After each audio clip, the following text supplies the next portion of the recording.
Vamos a continuar entonces con nuestro segundo tema de hoy, cómo tener una dieta balanceada. Y esta ha sido la preocupación de muchos dietistas durante muchos años. Desde el siglo XVIII, XIX empezaron a preguntarse cuánto, cómo, qué debemos comer para poder tener una dieta balanceada. Pero las tablas de clasificación se empezaron a desarrollar desde 1940. Y en 1940 entonces hicieron un circulito y aquí están los 6 grupos de alimentos, 7 grupos de alimentos, y en estos estaban los lácteos, los cereales, los vegetales, la fruta, las carnes, las grasas, pero aunque decían cuál era la cantidad que debían comer de cada uno, no se le daba mucho énfasis y la gente no sabía cuánto era que debían comer de cada uno de los grupos.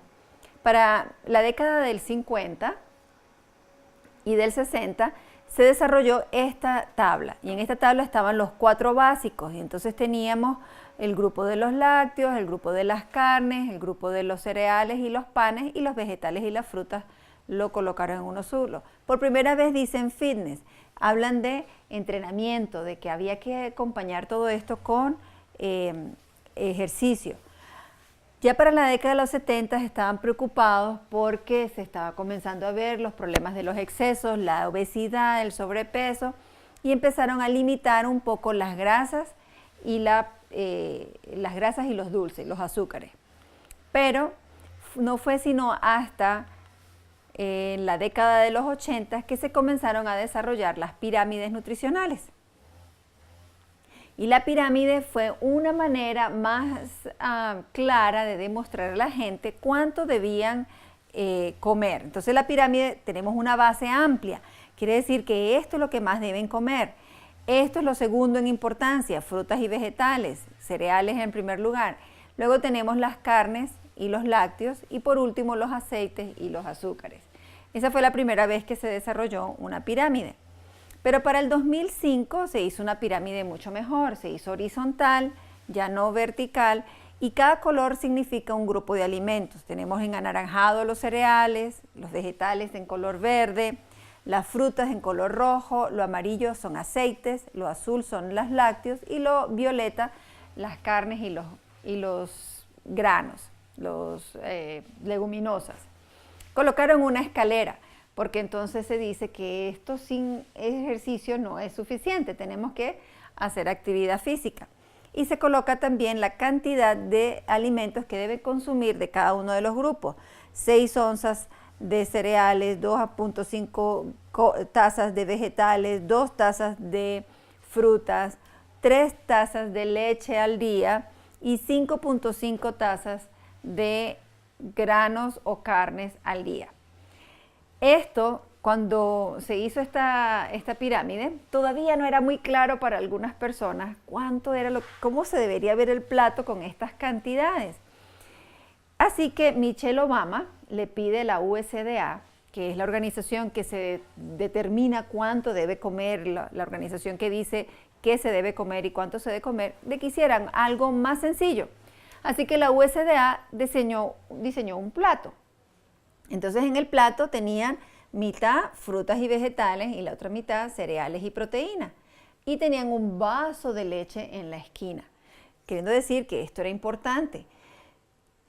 Cuando hablan de vegetales, ustedes se dan cuenta que el cuadrito de vegetales es un poquito mayor que el de frutas, porque lo que recomienda la Organización Mundial de la Salud es que consumamos 2.5 tazas, 2 tazas y media de vegetales al día y 2 tazas de frutas al día. Colocaron cereales, pero no dieron ninguna especificación de los cereales y colocaron proteínas y tampoco especificaron qué clases de proteína. Entonces Harvard, viendo el plato de la USDA, dice, ese plato no sirve, ese plato no está completo, vamos a hacer un plato y este es el plato de Harvard. Esto es más fácil para la gente. Si yo les digo a ustedes, este es el plato de comida, para ustedes es más fácil ver, bueno, si yo me como un plato de comida, ¿cuánto debo comer de vegetales? ¿Cuánto debo comer de proteína? ¿Cuánto debo comer de granos, de cereales? Entonces eso es mucho más fácil de analizar. Pero Harvard lo hizo mejor. ¿Qué le puso Harvard? ¿Qué ven ustedes? En vez de leche, ¿qué pusieron? Agua, ¿verdad? Porque el agua es más importante que la leche. Y les quiero decir una noticia. Acaban de sacar de la vamos a decir, de las recomendaciones dietéticas que dan los canadienses para su población, sacaron los lácteos. Y hicieron una gran noticia. Los lácteos no son un producto nutritivo ni óptimo para nuestra población. Y en el Perú también. Sí, ya están sacando. Ahorita vamos a hablar de algunos de esos elementos que han sucedido. En Colombia, ¿por qué? Sí, imagínense, mandaban 3 tazas de leche al día, 3 vasos de leche al día, eso es demasiado, eso hace demasiado daño. Y las mujeres embarazadas consumen leche pensando que el calcio, que el beneficio para el bebé, y resulta que nacen con intolerancias a la lactosa, con problemas de alergia, con una serie de problemas. Así que Harvard colocó el agua y colocó aceites saludables y pone el adjetivo, aceites saludables, que significan como el aceite de oliva o el aceite de canola prensado en frío, que se pueden usar para cocinar o en ensaladas o colocarlo solamente en la mesa, pero limite la mantequilla y toda grasa trans. Pero dice, limite la mantequilla y evite, o sea, significa por completo, no debe consumir grasas trans, todas esas grasas procesadas. Cuando va al grupo de los vegetales, dice que debe consumir toda la mayoría de los vegetales, todas las variedades, en todas las formas y colores, pero que las papas fritas no se consideran un vegetal. Porque hay gente cuando dice, ¿usted come vegetales? Sí, yo como papas fritas. Eso no es porque no sea un vegetal, la papa. Ya dijimos que cuánto aporta una papa. El problema es cómo se prepara la papa, ¿no? Entonces, si son fritas o las papitas francesas, no cuenta como vegetal, ¿ok? Luego dice frutas, cantidad de las que ustedes quieran con diferentes colores, siempre recomendando más vegetales que frutas. Cuando vamos a los cereales, le pone un adjetivo, aquí dice cereales solamente, o sea que usted puede comer cornflakes, usted puede comer cualquier cereal azucarado y eso es cereal. Aquí le están dando importancia a qué tipo de cereal. Entonces, cereales integrales, dice whole grains, integrales, y recomienda que sean menos, que no consuman procesados, cereales procesados. Porque cuando uno dice, coman cereales, la gente piensa de una vez en una cajita, la cajita de cereales, ¿verdad? Y eso no es el cereal. Dice proteína, aquí dice proteína solo, pero aquí dice proteína saludable. ¿Qué proteína saludable? Entonces miren lo que ellos dicen por proteína saludable. Dice, consuma pescado, pollo, granos y nueces. Limite las carnes rojas, evite por completo lo que es el cochino, las carnes procesadas, las carnes frías y cualquier otra carne que sea enlatada, embutido o en forma de salchichón, todas esas carnes es lo peor. Entonces ellos ya están diciendo, aclarando un poco mejor lo que no hizo la USDA. Y esta es la pirámide de Loma Linda para los vegetarianos. Nosotros consumimos, la base son cereales integrales y leguminosas, incluyendo la soya. En segundo lugar, las frutas y los vegetales, dándole más énfasis a vegetales que frutas. Tenemos las nueces y oleaginosas, aceites vegetales prensados en frío, y si la persona decide ser lacto-ovo vegetariana, entonces incluyen huevos y leche y dulces. Pero sabemos que si se consumen estos debe ser muy escaso y no diarias las porciones.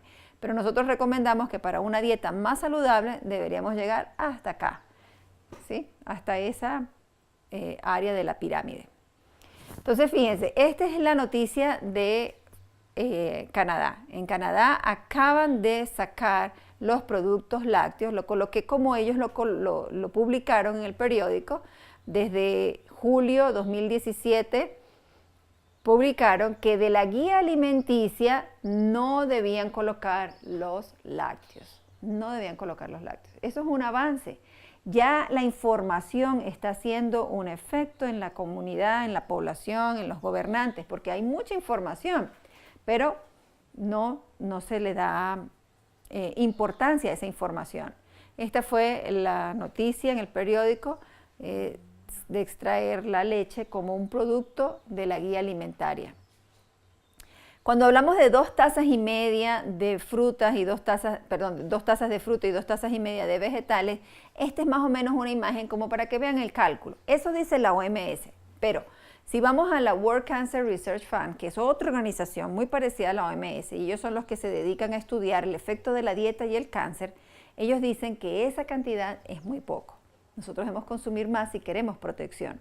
La OMS habla de 400 gramos y la World Cancer Research Fund dice que deben ser 600 gramos para que haya protección. O sea que lo que nosotros debemos consumir es suficiente, abundante, vegetales y frutas. Y una manera de medirlo es que la mitad de lo que usted coma siempre sea algo crudo, de vegetales o de frutas. Aquí tenemos una imagen de lo que sería la cantidad de vegetales para el día. Si miráramos el plato ya en vivo, pudiéramos decir, bueno, este es un ejemplo de un plato.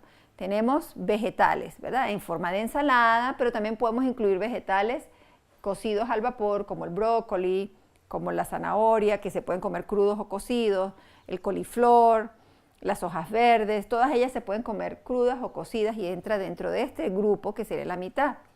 La otra mitad tendríamos un cuarto de almidón. ¿Cuál sería en este caso? Una tortilla, puede ser integral. Tenemos frijoles negros, que sería la otra mitad. Y esto no lo vamos a ver como carne, vamos a verlo como granos, o sea, no conseguí un plato donde me pudiera poner los granos aquí y la carne acá, pero vamos a verlo como que si estos fueran los granos o un sustituto de la carne, como las que conocemos, como la proteína texturizada de soya.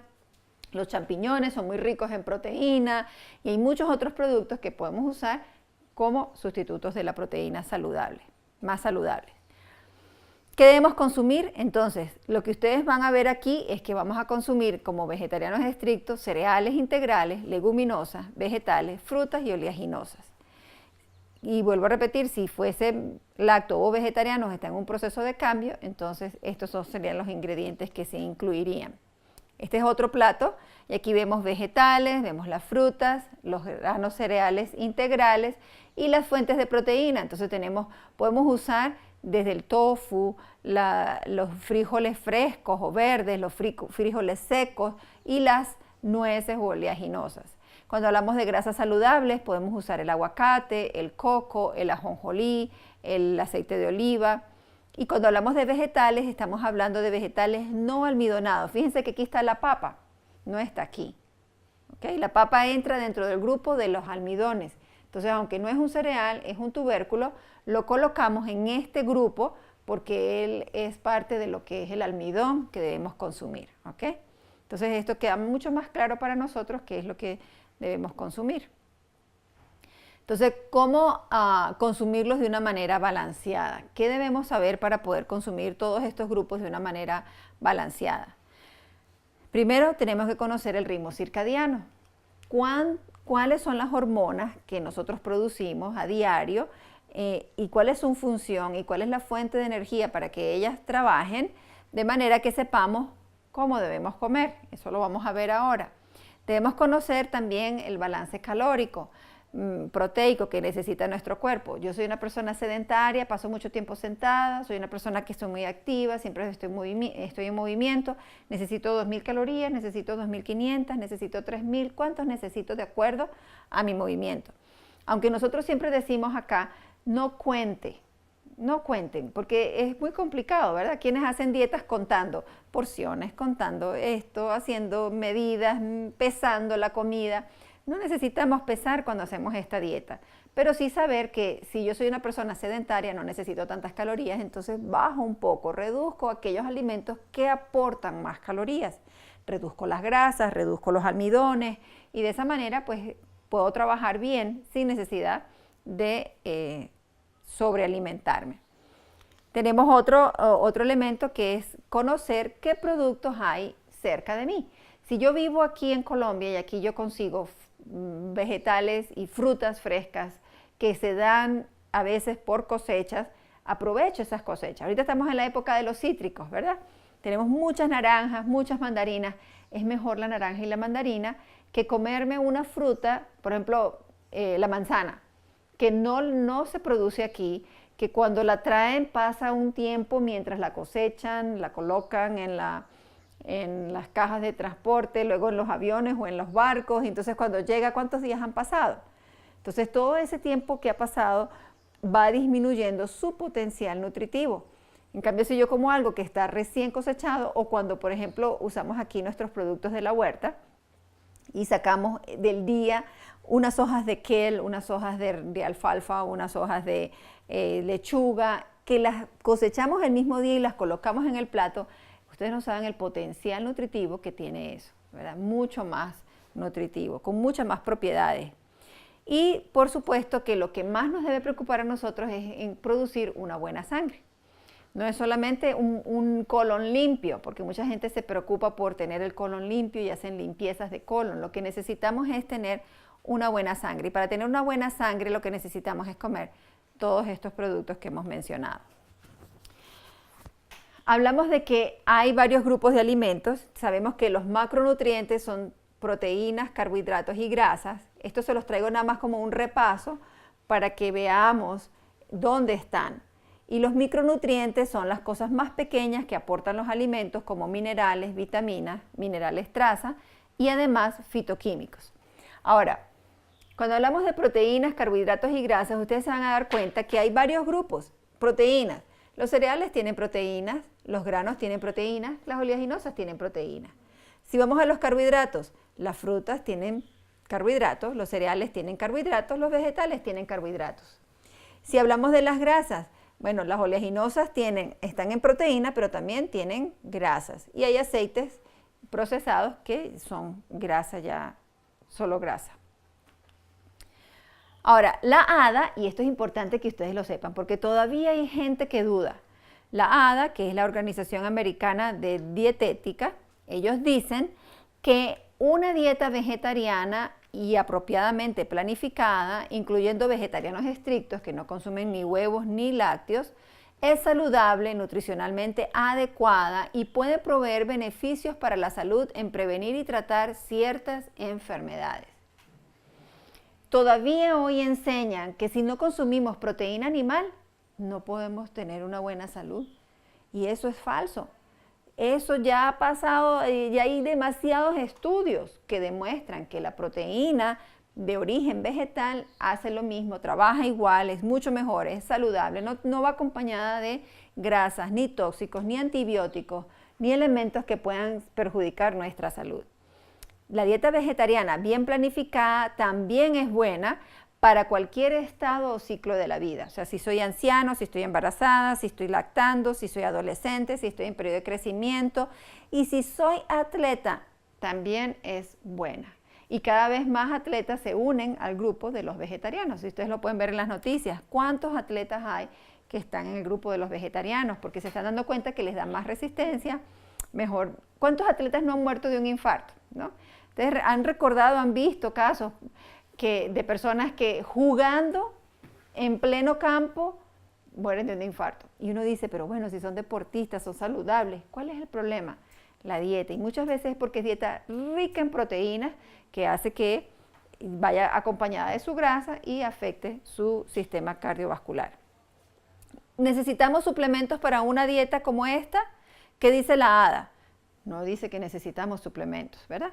Sin embargo, hay preocupación y hay algunos que han hablado acerca de algunos suplementos que necesitamos. Quiero mostrarle esta lámina porque es muy importante que ustedes vean la diferencia de un grano o cereal integral con un cereal refinado. Este es un granito de trigo. Dios en la naturaleza creó cada grano con la cantidad de fibra necesaria para su almidón. Cada grano tiene la cantidad de fibra muy diferente para su almidón. Por ejemplo, un grano de trigo tiene 7 capas de fibra, pero además tiene su germen, o sea que aporta también grasa. Y tiene su almidón, que es en la endosperma. Cuando yo consumo ese grano de trigo, la fibra es suficiente para empujar el almidón y evitar que yo tenga un problema de insulina. Porque la fibra es como una escobita que va empujando el almidón y va haciendo que se absorba de manera más lenta y yo tenga, en vez de una curva alta, tenga una curva plana y aporte más energía mucho más tiempo. ¿Qué decíamos esta mañana? Los médicos recomiendan que coma cada 2 o 3 horas, ¿verdad? Que haga meriendas. Cuando como refinado, eso sucede, pero cuando como integral no necesito eso, porque yo no voy a tener ninguna caída, mi curva va a ser plana, así que voy a tener suficiente energía por mucho más tiempo. Hoy en día la sociedad, ¿qué ha hecho? Divide el grano, ¿verdad?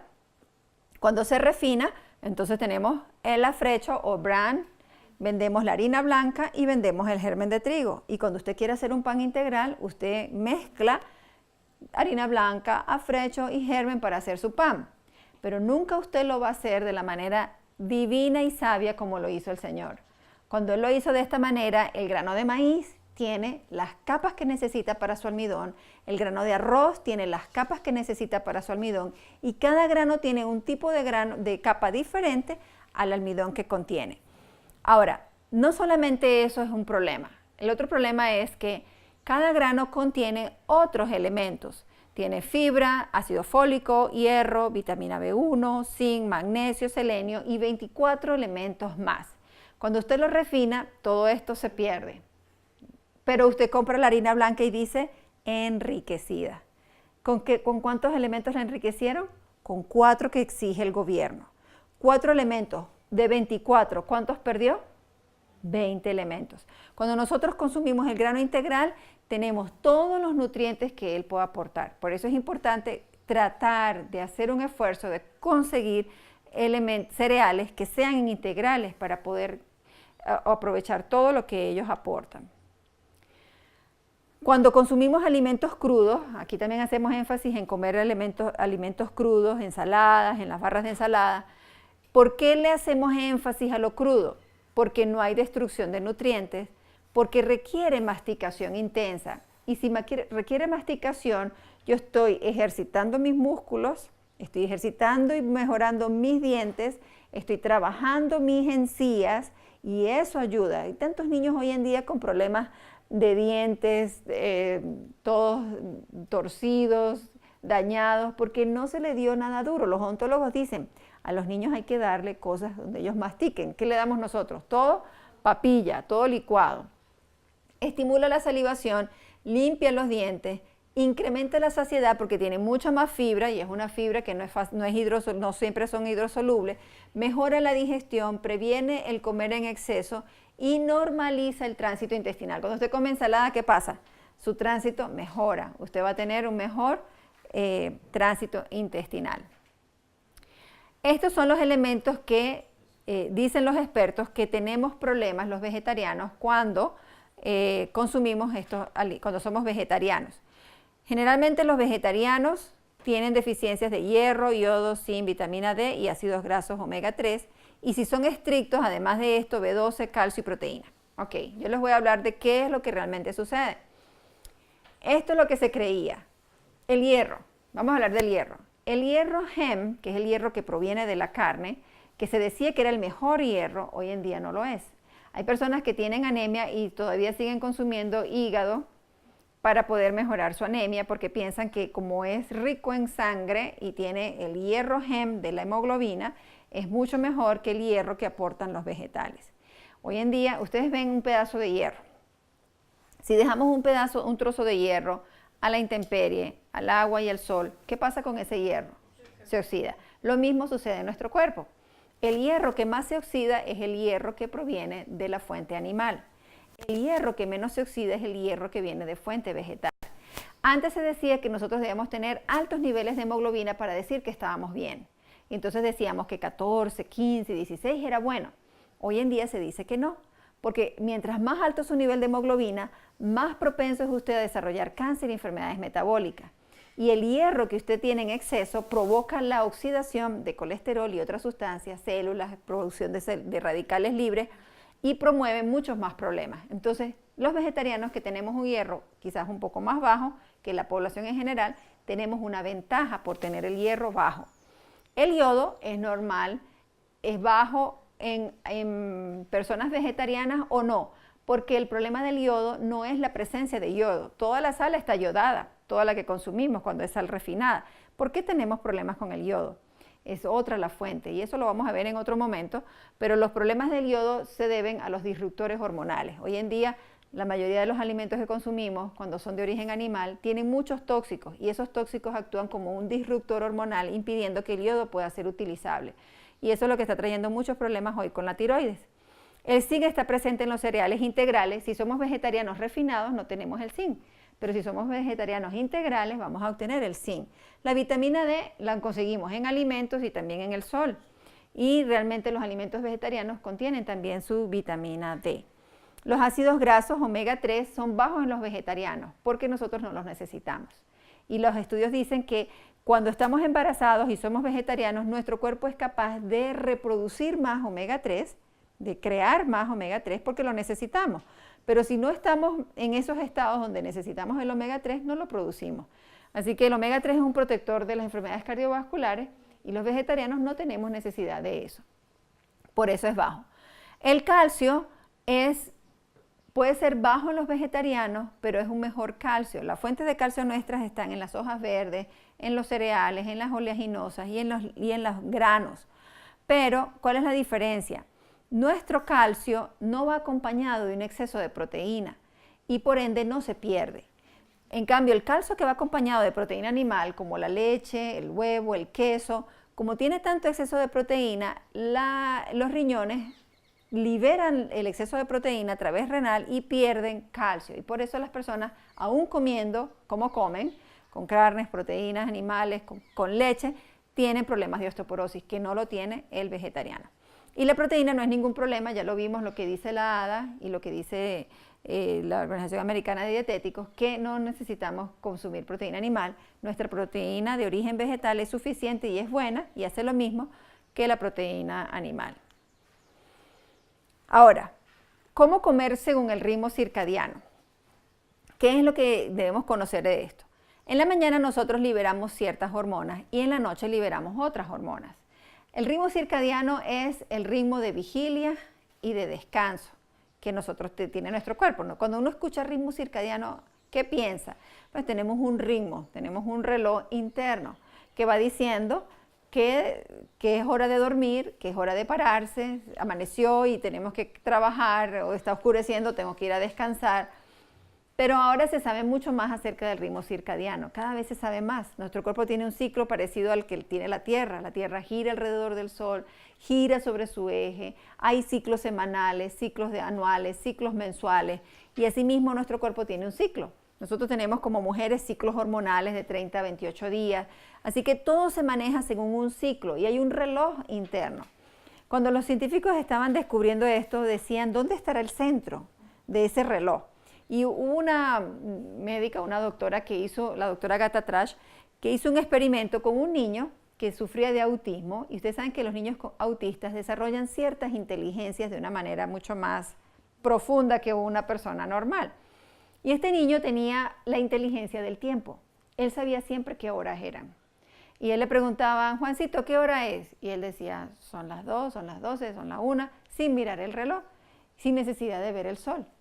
Pero ellos querían saber si había un centro en su cerebro que determinaba la hora, o si era porque él veía y calculaba. Así que lo pararon varias noches a la 1, 2, 3 de la madrugada. Varios científicos iban a su cuarto y lo llamaban, Juancito, ¿qué hora es? La 1 de la madrugada. Y volvían al otro día, Juancito, ¿qué hora es? Las 2 de la madrugada. Y la hora que decía era exactamente la que era. Y no estaba viendo ningún reloj. Hay un centro en nuestro cuerpo que determina el tiempo y nos da un orden de lo que debemos producir. Se dice que 2 horas antes de levantarnos, nuestro cuerpo empieza a producir una hormona. 1 hora antes produce la segunda y al levantarnos produce la tercera. Son 3 hormonas que producimos en la mañana. Pero si usted cada día se para 1 hora diferente, el cuerpo dice, ay, se me pasó, porque hoy te paraste a las 5 y yo estaba produciendo tus hormonas a las 3 de la mañana, pero hoy te paraste a las 6, mañana te paraste a las 7 y entonces él no puede mantener una regularidad. Es muy importante y es parte de lo que enseñamos acá, llevar una regularidad en la vida. Y por eso ustedes tienen un horario, los levantamos, les tocamos la campana, los mandamos a dormir también, porque es cómo preservar esa regularidad y ese orden que lleva nuestro cuerpo y eso ayuda a nuestra tiroides, nuestro páncreas y las suprarrenales que producen el cortisol. El cortisol, que es producido por las glándulas suprarrenales que están encima de los riñones, transforman los alimentos y en especial la proteína en energía. O sea que el cortisol necesita proteína. La insulina, que es liberada por el páncreas, se libera en la mañana también, muy temprano, utiliza los carbohidratos como fuente de energía. Entonces, además de proteína, necesitamos carbohidratos. Y la tiroxina, que es producida por la tiroides, necesita proteína y carbohidratos a la vez. Eso quiere decir que yo debo consumir en la mañana proteínas y carbohidratos en mi desayuno. Que mi desayuno debe ser temprano, porque estas hormonas se liberan bien temprano. El desayuno no puede ser después de las 8 de la mañana, ya es muy tarde. Debe ser temprano en la mañana. Pero en la medida que va pasando el día, estas hormonas empiezan a disminuir y generalmente después de las 3 ya empiezan a bajar. El cortisol deja de producirse ya después de las 4, la insulina después de las 3 y la tiroxina también entre 3 y 4. Eso significa que usted después de las 3 o 4 de la tarde ya no debe consumir tanto proteína ni carbohidratos, porque usted no va a tener hormonas que trabajen esos elementos. Es como que si yo metiera la materia prima en una fábrica cuando se fueron todos los obreros. Entonces traje todas las cajas y ¿qué hacen? Se almacenan, ¿verdad? Entonces va a tener más almacenaje de energía en vez de utilizarla. ¿Qué pasa en la noche? En la noche tengo otras hormonas. Empiezo a producir hormona de crecimiento, serotonina, que es la que nos ayuda a tener un buen sueño, y la melatonina, que depende de la serotonina. Y también depende de si yo he llevado buen sol y he hecho ejercicio en el día. Si yo quiero tener un buen sueño, es importante que en el día haya hecho ejercicio y que mis ojos hayan mirado el sol, aunque sea 10 o 15 minutos, para producir suficiente serotonina que va a ser transformada en melatonina y me va a ayudar a tener un buen sueño. Pero hay algo más interesante. La hormona de crecimiento me hace perder peso. Dice aquí que es lipolítica. Moviliza las grasas mientras dormimos. O sea que yo pierdo peso mientras duermo. Sí y solo si no he consumido ni proteínas ni carbohidratos en mi cena. Debo consumir una cena como ligera o preferiblemente no cenar. Si yo tengo sobrepeso y mi trabajo es sedentario, no tengo mucha actividad en el día, haga 2 buenas comidas y no coma después de las 3. Había un doctor en Estados Unidos, él ya murió, trabajó por 50 años como endocrinólogo, el doctor Kopp, y él escribió muchos artículos, vio muchos pacientes, los estudiantes de la universidad donde él daba clase registraron todas sus historias médicas y él tenía un método que él utilizaba y él le decía a sus pacientes: desayune temprano, haga un buen almuerzo, un buen desayuno y un buen almuerzo, y no coma nada después de las 3. Si usted quiere, haga una merienda después de las 3. Así que ellos dividieron los pacientes en aquellos que hacían merienda a las 3 y aquellos que no comían nada después del último almuerzo, después del almuerzo. Y vieron que mejoraron todos los problemas de tiroides, bajaron de peso, mejoró su hemoglobina, no necesitaban medicamentos para controlar su hipertensión, solamente con cambio de horario, sin dieta, o sea, sin decir que era una dieta vegetariana, solamente fue el cambio de horario, sin quitarle las carnes, ni lo refinado, ni las grasas. Solamente lo que él les dijo fue: coman un buen desayuno, coman un buen almuerzo y nada después de las 3. Si quieren a las 3, una merienda, y después de las 3, nada. Y esos fueron los resultados. Lo podemos ver a través de esta lámina. ¿Cuál es la explicación? Nosotros no necesitamos comer mucho después de las 3 porque nuestro cuerpo no lo necesita. No necesitamos proteína. ¿Y qué es lo que hace la gente normalmente? No desayuna. Cuando almuerza una merienda rápido porque está trabajando y llega en la noche a reunirse con su familia y hacen la cena más copiosa. Entonces estamos haciendo al revés. Y eso es lo que nos está llevando a tener más problemas metabólicos, sobrepeso, diabetes, enfermedades de tiroides, en fin. Entonces, ¿cómo debería ser un desayuno? Vamos a ver cómo debería ser un desayuno. Tenemos aquí algunos ejemplos. Si ya dijimos que tenía que haber carbohidratos, proteínas, pero también dijimos el plato de Harvard. O sea, no nos olvidamos del plato de Harvard ni nos olvidamos de los elementos que nuestras hormonas necesitan. Entonces, vamos a ver qué necesitamos.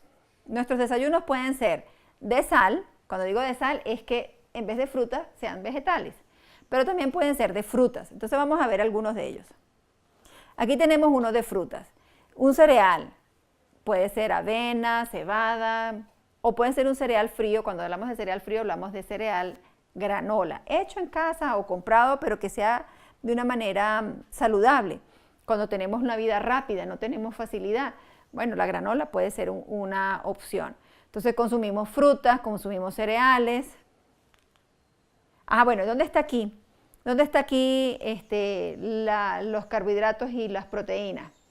Si es una granola, la granola tiene almendras. Las almendras o tiene maní o tiene nueces, ¿verdad? Esa sería la fuente de proteína. Y tiene avena o tiene cebada, esas son las fuentes de carbohidratos. Y la otra mitad entonces serían las frutas, ¿ok? También puedo echarle una leche natural. Si le echo leche de soya, eso es proteína. Si le echo de almendras, tengo proteína y tengo grasa. Si le echo de coco, pues eso es otra opción, ¿ok? Entonces ahí vemos que ahí están todos los elementos que necesito. Pero lo puedo hacer diferente. Puedo hacer un burrito o puedo hacer con arepa. Esto es un perico de soya. Este perico de soya o un revuelto de soya, lo hacemos aquí, lo podemos hacer como lo vemos en este plato. Tiene cebolla, tiene ajo, tiene espinaca o quelo, cualquier hoja verde que me ayudaría mucho porque me da muchas cosas para mi salud, muchos elementos, propiedades fitoquímicas que me van a ayudar en mi salud. El carbohidrato es poco porque es una tortilla y la tortilla es delgada, así que aporta pocas calorías. Y estoy teniendo aquí, el tofu me da la proteína y la tortilla me da el carbohidrato y lo acompaño con ensalada o con frutas, si lo quiere con frutas.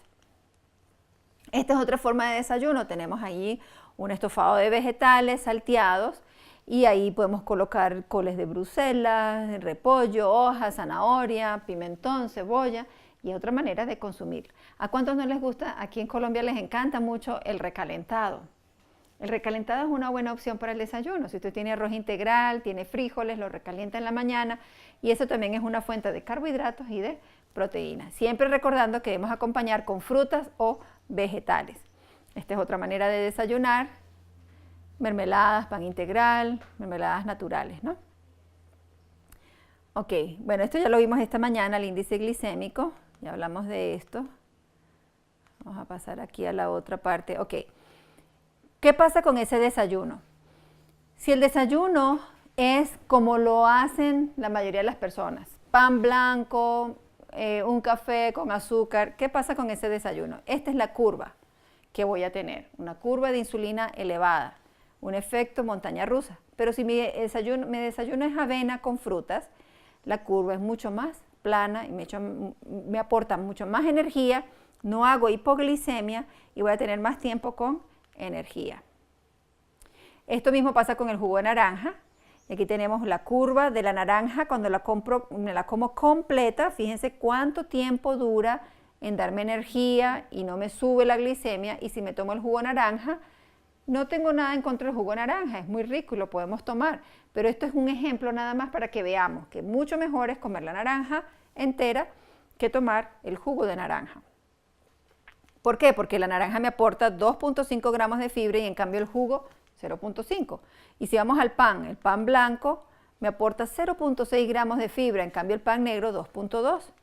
Y si vamos a la avena, me aporta 4 gramos, pero el cornflakes 0.5 gramos. Entonces eso es lo que hace la gran diferencia, es la fibra. Entonces los alimentos ricos en fibra son los que más debemos consumir y evitar los que no contienen fibra. Eso es lo que nos va a ayudar a bajar los niveles de insulina, de glicemia y los problemas metabólicos.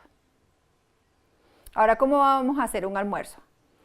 Vamos a ver un almuerzo. Un almuerzo también puede ser, ustedes saben que en este tipo de dieta, uno de los tipos de alimentación que más se usa es la mexicana.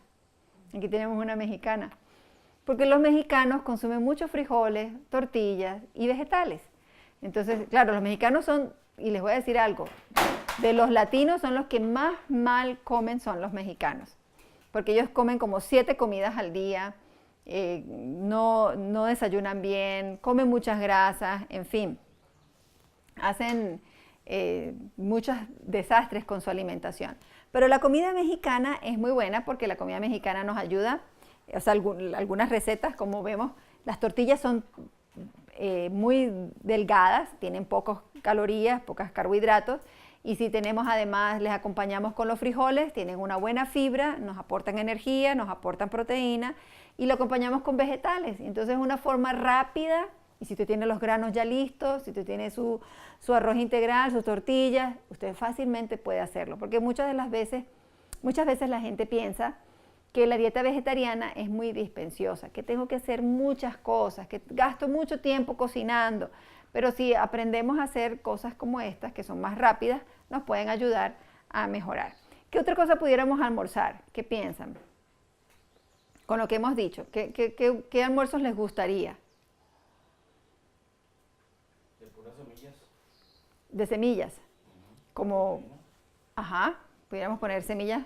Ahora, con las semillas, como ellas tienen proteína, pero también tienen mucha grasa, ellas no podemos comerlas en la misma cantidad que comemos los granos o las leguminosas, sino un poquito más reducido, y podemos usarlo como un complemento, o sea, puede ser como la leche o una crema para untar, o lo podemos usar con la granola, o sea, hay diferentes maneras de usar la semilla, pero siempre es más reducida la cantidad, ¿verdad? Vamos a ver aquí otro ejemplo. Bueno, la ensalada es importante, debe ser una de las fuentes principales. Tenemos croquetas de garbanzo, por ejemplo, que son muy buenas, vegetales salteados, ensalada, enrolladitos de repollo o de hojas de parra, con arroz. Vemos los elementos que están allí. Tenemos que tener proteína, carbohidratos y algo de vegetales. La cena entonces, ¿cómo debería ser? Más ligera. La cena puede ser solamente un estofado de vegetales, pero sin ponerle tanto carbohidrato. Aquí no hay carbohidrato, aquí no hay papa, aquí no va a ver usted pan, arepa. También puede ser un plato de frutas, pero también puede ser un smoothie. O si comemos pan, que sea una rebanada, o sea, que sea algo pequeño. Puede ser también un trozo de pizza que lleva una base muy, muy delgada y podemos rellenar con bastantes vegetales, ¿no? También podemos hacer una sopa de vegetales, de tomate, una crema de auyama, una crema de zanahoria o unas sopitas así como estas italianas que llevan tomate y solamente verduras y no llevan carbohidratos. Ensaladas, vegetales salteados, ¿verdad? ¿Qué es lo que sucede? ¿Por qué a la gente le cuesta hacer estos cambios en la alimentación? ¿Cuáles son las barreras que encontramos para hacer estos cambios? ¿Qué piensan ustedes? Uno puede ser mental, la educación que hemos recibido, ¿verdad? También los hábitos, ¿cómo? Donde vivimos. Donde viven, ajá. La cultura, por ejemplo, si la gente es comida rápida, donde vivimos y todo es rápido, acelerado, entonces no tienen tiempo de cocinar, eso puede ser una barrera. La imposición del gobierno, por ejemplo, Venezuela, ahorita. Bueno, eso sí es una barrera externa tremenda, ¿no? Pero hay barreras que son propias nuestras. Muchas veces por falta de conocimiento, muchas veces porque no tenemos la disposición o no conocemos cómo prepararlos, cómo comerlos, porque hay gente que dice, pero ¿cómo se come vegetariano? ¿Cómo se come saludable? Entonces necesitamos superar esas barreras viendo cuáles son. Si mi problema es que necesito aprender, entonces buscar dónde puedo aprender. Si mi problema es que necesito encontrar dónde encontrar los ingredientes, cómo prepararlos, el gusto. Ay, es que como vemos aquí, ¿verdad? Ay, que no me gusta, no me pasan las ensaladas. Recuerden que el gusto cambia, nuestras papilas gustativas cambian cada 24 horas y eso significa que usted cada 24 horas tiene papilas nuevas. ¿El problema dónde está? Aquí en el cerebro, ¿verdad? El gusto está aquí. Es que eso me gusta, es que eso lo quiero comer, es que eso es lo que yo siempre he crecido comiendo.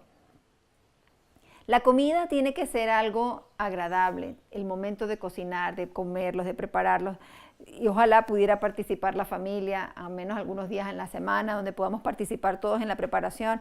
Estos días escuché una persona que me decía, yo nunca comía yuca, y era un cubano, y los cubanos comen mucha yuca.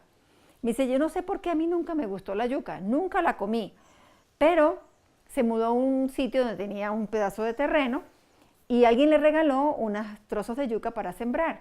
Así que él empezó a sembrar la yuca y empezó a ver cómo la mata crecía, cómo las raíces, y el amigo le decía, ya la yuca debe estar a mitad de camino, ya la yuca, y cuando estuvo la yuca el amigo lo llamó, le dice, mire, ya saca la yuca, porque esa yuca ya está lista. Así que él cosecha la yuca, pela la yuca y la cocinó, y se la comió. Y después le pareció riquísimo. Y él me decía, yo no sé por qué a mí nunca me gustó. Hay una doctora en Nueva York que ha trabajado con barreras en niños para la alimentación de vegetales y frutas. Ella dice que la mejor manera de que una persona coma vegetales y frutas es sembrándolos, cosechándolos y preparándolos. O sea, cuando usted trabaja en la preparación de sus alimentos y usted mismo los cosecha, o va al mercado, los compra, los lleva a la casa, los huele, los prepara, busca en internet, tiene un libro, revisa y hace su cosa, usted va a sentir mucho más gusto por lo que se está comiendo que cuando alguien se lo prepara de manera externa, ¿no? a lo que usted hace. Bueno, ¿qué otra cosa es importante que debemos tomar en cuenta en la preparación de nuestros alimentos? El café. ¿Es bueno o es malo? Yo estoy en una sociedad donde el café, y me meto en problemas cuando hablo del café, aquí. Entonces, fíjense, en California, ustedes saben que esta es una franquicia de café, en California acaban de hacer una demanda a Starbucks porque ellos tienen que colocar en cada tacita de café lo mismo que dice la cajita del cigarrillo. Se ha determinado que el café es nocivo para la salud, produce cáncer de mama, produce cáncer de vejiga, produce cáncer de páncreas. Sabemos que el café tiene esos problemas, causa esos 3 tipos de cáncer, pero no solamente eso. El café también produce aumento del colesterol, hace que el hígado sea más graso, aumenta tapa las arterias. No les voy a hablar, esto fue lo que sacó la ley, que ellos tienen que tener una advertencia igual que el cigarrillo, ¿verdad? Y termino con esto, la victoria de Jamie Oliver en Estados Unidos. Este es un chef vegetariano, es un chef francés, y él le puso una demanda a McDonald's. Tuvo ese atrevimiento de hacer una demanda, porque McDonald's usa el limo rosado. ¿Qué es el limo rosado? Resulta que las carnes de McDonald's están hechas de todos los desechos de carnes de animales, ¿verdad? Ellos usan las orejas, los ojos, el cráneo, el cerebro, las articulaciones que no se usan, y eso lo muelen. Para que pueda quedar bien rosado, usan algunos aditivos químicos también, y colocan otros aditivos que hace que la carne de hamburguesas de McDonald's sea altamente nociva. Este cocinero de televisión estaba disgustado porque descubrió que le agregaban hidróxido de amonio a la carne, lo cual es altamente cancerígeno y muy perjudicial para la salud. Para convertir esos cortes de carne de grasa en un relleno de carne para hamburguesas. ¿Por qué le echaban el hidróxido de amonio? Porque como son las peores carnes, son muy tóxicas y tienen muchas bacterias, son altamente contaminantes. Entonces esto mataba todas las bacterias. Pero imagínense comer eso, y niños, sobre todo recomendarlo para niños. ¿Por qué cualquier ser humano razonable quiere poner carne amoniacada en la boca de sus hijos?, preguntó Jamie Oliver a McDonald's. Y desde ese momento McDonald's por primera vez pierde esa demanda. Ellos tuvieron que pagar. Además, ya no usan el limo rosado y ellos dicen que no tiene nada que ver con lo que fue la demanda, ¿no? Este es el limo rosado, estas son las carnes que ellos utilizan. Y bueno, les dejo esta frase de Albert Einstein que decía: nada beneficiará la salud humana e incrementará las oportunidades de supervivencia en la Tierra como que evolucione hacia una dieta vegetariana. Tenemos problemas con el agua, tenemos problemas con la energía, tenemos problemas con el sobrecalentamiento global, tenemos problemas con estamos viendo cómo hay tantos desastres naturales, y muchos de esos son provocados por la forma en que nosotros hemos tratado la Tierra y hemos tratado con los animales, y eso tiene que ver con la forma en que nosotros comemos. Así que no solamente nos beneficiaría a nosotros, sino que también beneficiaría a la Tierra si hacemos un cambio de alimentación. Bueno, espero que haya sido beneficioso para ustedes esto. Ya saben, vamos a ver cada vez que comamos, vamos a analizar lo que estamos comiendo y si estamos cumpliendo con las recomendaciones del plato de Harvard y con las recomendaciones que tienen que ver con nuestro ritmo circadiano. ¿Está muy bien?